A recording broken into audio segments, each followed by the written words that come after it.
Hi Huns, welcome back to our channel. What did I say after that? Hi Huns, welcome back to our channel, and if you're new here, welcome to our channel. We are... Lauren, Charlotte and Reilly.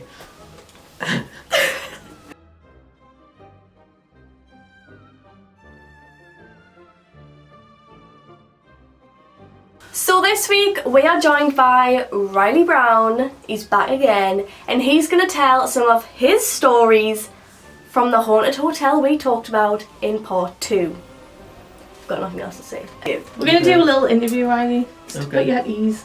Yeah, so before Reilly starts telling his stories, we've got a few questions for him. They're not like questions, but they're just It's like questions. BBC The One Show kind of questions. So basically, as Lauren mentioned in part 2, Reilly used to live at the hotel when he was younger with his mum and his brother Finn. Do you remember how long you lived there? It It was at least 2 years. Yeah, it was at least like 2. Actually, no. We definitely had a Christmas there. Yeah, it was about 2 or 3 years. And then you obviously, when I stopped working there, a little bit after that, Reilly started working there. So how long did you work there? If it wasn't very like that long, was Can we it? just clarify though, Reilly lived there when he was Like small. between the ages of, I would say... 3 to 4, like Yeah, 5. but yeah, like you were young. Yeah, I was young. Just in case it I was sounded enough like... to remember a lot of stuff, but not as like much as these. So, you were the fat, short Reilly with the blonde curly hair. With Yeah, the Lego, I was with the that Lego man Reilly. haircut. Yeah. I was that Reilly. I can't believe your face used to be out here. Okay, so how long did you work there for? I worked there from January, and then just before the first lockdown started. So And then, around just to March. clarify, in that time you made more money than Charlotte did when she Yeah, worked there. So these guys know what me and Lauren did at the hotel. Do you want to explain what your role was at the hotel? I pretty much just did, like, I would strip the bed sheets, like, do the wash and everything, hoover the hallways, just whatever rooms had, like, had just been checked out of, I'd kind of strip it, Raffle clean and it. that. So did you ever do... Cause that's basically what I did, it's just I never hoovered the corridors. Thank fuck So for one that. of my jobs was, your mum used to make me scrub the floor, scrub the tiles, and then I sat for 2 hours and peeled potatoes one time.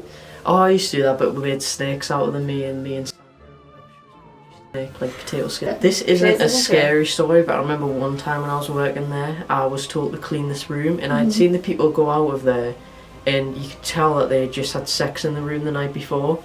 Because you walked in there, it had that really like sweaty smell. Ugh, no. There was a tissue with like a red lipstick kiss on the thing. And then there was something in the bin that was like the condom wrapper. Yeah. So I went to Sandra and I was like, yep, someone's just had sex in that room and I'm not cleaning it because the bed sheets were sweaty and wet.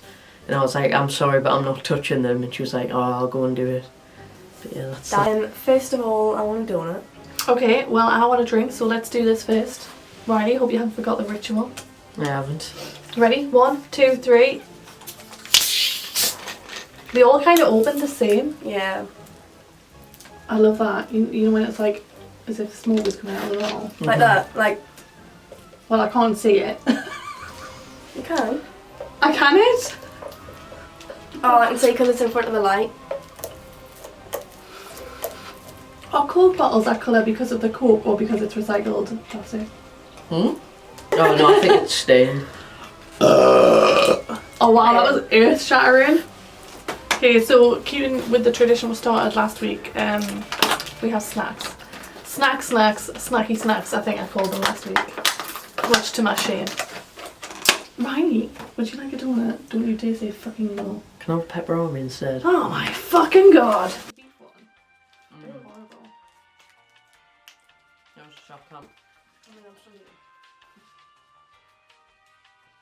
You demolished that pepperoni. Mm-hmm. It makes us suspicious. That's out of Charlotte Bevan. Oh. Right, Right, okay, let's go. Take it away. Alright, so first story is like one time I think you were talking about the hallway, the top hallway with the window at the end. Yeah. For some reason, right at the end of it, Lee had put a piano.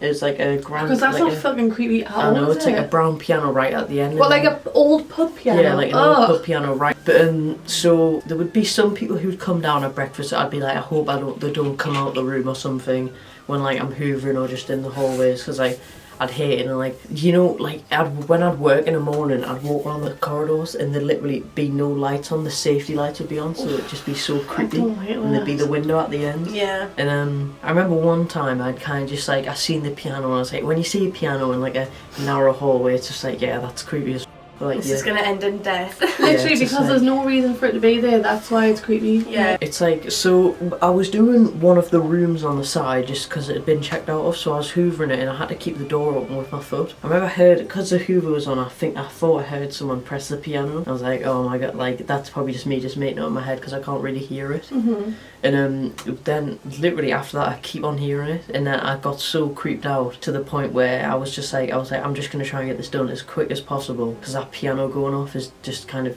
keeping like creeping us out. That's horrible. The thing is, when you're in the hotel, it kind of doesn't matter where you go, because everywhere is like has the same feeling. Yeah. So Oh yeah. you don't really feel, not that you don't feel that anything like terribly is gonna happen, but you just don't really feel safe, do you, or comfortable even. So you're talking about the second floor corridor. Yeah. I can't remember references for the this. exact details, so this could be a lie, even though it's not. Like the way I made that sound So was she like. could be making this up, or it could be the truth. And Right, you've you know gotta what? decide. I'll explain what I've just said as I tell the story. So, did you say you were doing the last room in the corridor?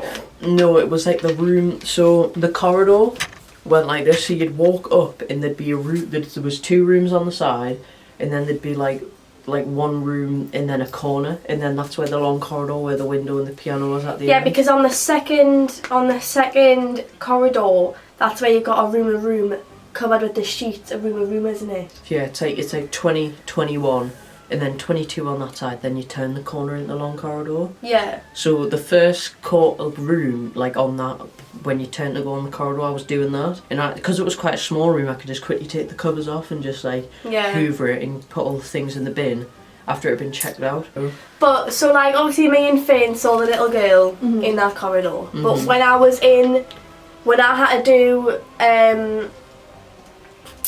the rooms on that floor, I would always feel creeped out, and in the rooms I would experience stuff, but I would never actually experience anything in the corridor. It would just be a horrible feeling. Which like obviously like so nothing ever happened in the corridor for me apart from that time.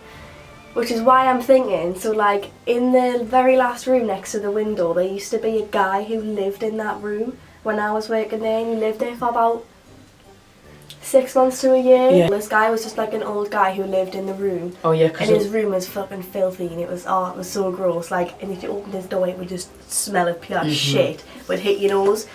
But he died. In the hotel? I don't know if it was in the hotel or whether it was in hospital, but he died. And like, I could just be conspiracy theorying. English.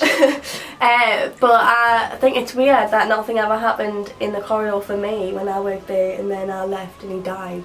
Alright, so the next story is, I remember how on the ground floor you had room number, you had 1 and 2, and 1 was just that plain white room with the bed, and then you've got the bathroom on the side that you walk in.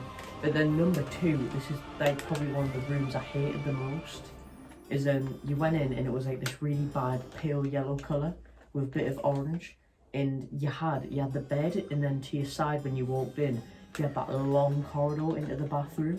And like, I remember when I had to go strip that bed and hoover it, I used to like try and get out there, and all it reminds us of is when The Shining, you know when he walks in the bathroom and there's like the girl behind the shower curtain. It's like that. Do you know what I used to hate because you would swap, like you and your mum would swap from room 1 to 2 quite a lot, and I used to fucking hate it when they'd be like, oh, go and see the boys, I want to see what the boys are doing, and I'm gonna have to go in that room with the corridor or the bathroom. Hated it.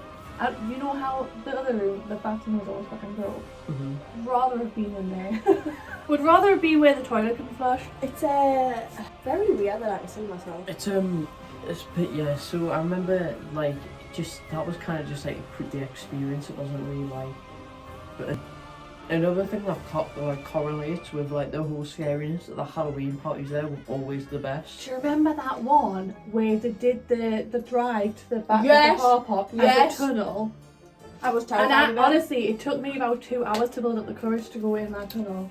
It was a Halloween party, and I think me, you, and Finn were outside playing, and Harrison, and I tripped, and like I think because you know the gravel pathway all the cars pass. Yeah. I scraped my hand really bad, and as a kid, that's like a Yeah. term, like that's like a That's like So critical you were going to say injury. terminal illness? No, I was gonna say. I've got critical gravel in the bomb! injury. It's like a critical injury when you scrape your hand as a kid. Yeah. So I started crying this before Mum. Yeah, just think you and Finn stayed in the room with us, the one of the suite that we used to stay in. And I think like Finn wanted to quickly went somewhere, and it was me and you, and really like scary stuff started happening. Me and you got really scared. Was this in room 1? Yeah. I fucking remember this, and when you started telling the story, I was like, yeah, and I had no idea what you're talking about. But the TV was on, wasn't it? And at one point, were we hiding behind the bed? Yeah, we were hiding behind the bed because I couldn't really remember scary this. stuff started happening. And I couldn't tell you what the scary stuff was, but I remember being terrified. Yeah, I can't remember exactly what it was, but it was